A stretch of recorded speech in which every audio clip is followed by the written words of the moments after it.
Video perpeloncoan mahasiswa senior kepada junior viral di media sosial. Pihak Universitas Halu Oleo pun telah merancang opsi sanksi terhadap pelaku perpeloncoan tersebut.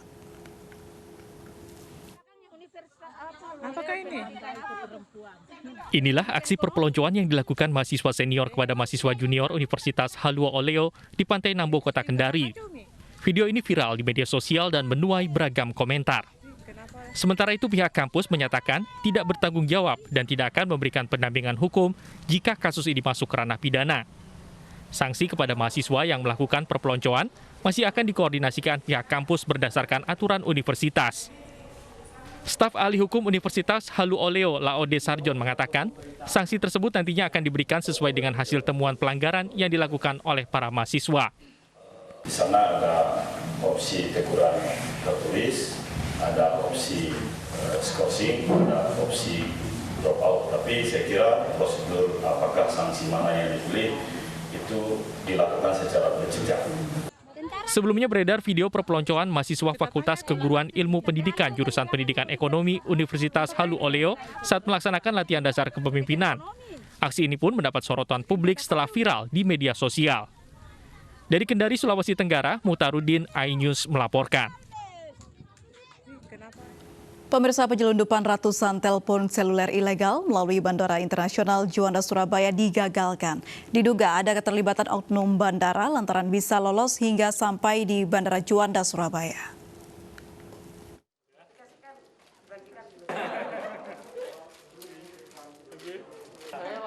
Sekitar 268 handphone berbagai jenis berhasil diamankan tim gabungan Bea Cukai Juanda dan Polisi Militer TNI AL Lanut Juanda di Terminal 1 Bandara Internasional Juanda Surabaya. Ratusan handphone senilai lebih dari 1,5 miliar rupiah ini diamankan dari 3 penumpang pesawat Lion Air yang baru mendarat dari Batam. 3 penumpang masing-masing berinisial HZ, RA, dan MM merupakan warga Riau. Telepon genggam yang dibawa ketiganya terbungkus plastik rapi dan siap edar. Hasil pemeriksaan awal, petugas menduga penyelundupan ini melibatkan oknum petugas bandara di Batam. Hal ini dikuatkan dengan lolosnya tas milik penumpang yang berisi ratusan handphone saat melewati pengaman X-ray di Bandara Batam. Dituangkan dalam laporan surveyor, jadi artinya harus bagaimana bisa masuk ke bandara dan sebagainya. Dari keterangan yang kita dapat, ini masuk ini sebagai semacam kurir saja. Jadi dia dibayari oleh cukongnya untuk melakukan mentransfer barang ini ke sini. Masuk ke bandara, barang ini kan harusnya ada security, dicek. Nah ini nanti kenapa kita serahkan ke sana supaya lebih mudah melakukan penyelidikan penelusurannya di sananya.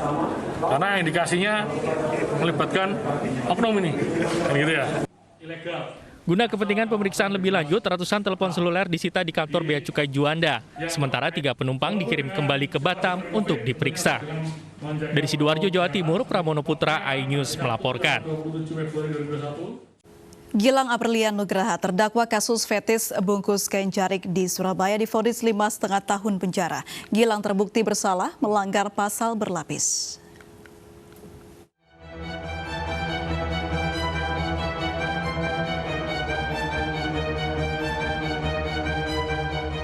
Gilang Aprilian Nugraha atau yang lebih dikenal dengan Gilang Jarik divonis 5,5 tahun penjara di Pengadilan Negeri Surabaya. Gilang terbukti melanggar pasal berlapis dengan menakut-nakuti korban melalui percakapan di media sosial dan tindakan memaksa untuk berbuat pencabulan terhadap korban yang masih berusia di bawah 18 tahun. Menjatuhkan pidana terhadap terdakwa oleh karena itu dengan pidana penjara selama 5 tahun dan 6 bulan dan pidana denda sebesar 50 juta rupiah dengan ketentuan apabila pidana denda tersebut tidak dibayar maka diganti dengan pidana kurungan selama 3 bulan. Penasehat hukum Gilang merasa kecewa dan membantah adanya unsur pengancaman. Ternyata Majelis Hakim memutuskan sampai sejauh ini putusan 5 tahun 6 bulan dan dari 50 juta sudah 3 bulan. Tapi apa bulan? Inilah putusan yang sudah dijatuhkan oleh Majelis Hakim, tentu kami sebagai penasihat hukum mempunyai waktu 7 hari untuk konsultasi kepada klien kami, Mas Gilang, untuk menentukan langkah hukum selanjutnya. Kasus fetis kain jarik yang dilakukan Gilang pada Agustus 2020 lalu sempat menjadi perhatian publik setelah viral di media sosial. Saat beraksi, pelaku meminta korban membungkus diri dengan kain jarik atau batik. Aksi pelaku terbongkar setelah korban-korbannya bersuara di Twitter.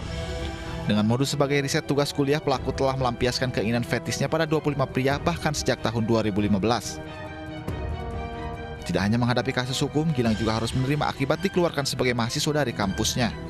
Dari Surabaya, Hari Tambayong, iNews melaporkan. Polisi telah mengirimkan berkas perkara kasus video asusila yang melibatkan artis Giselle Anastasia dan Michael Yokinobu ke Kejaksaan untuk disidang. Giselle yang masih berstatus wajib lapor mengaku siap untuk menjalani persidangan.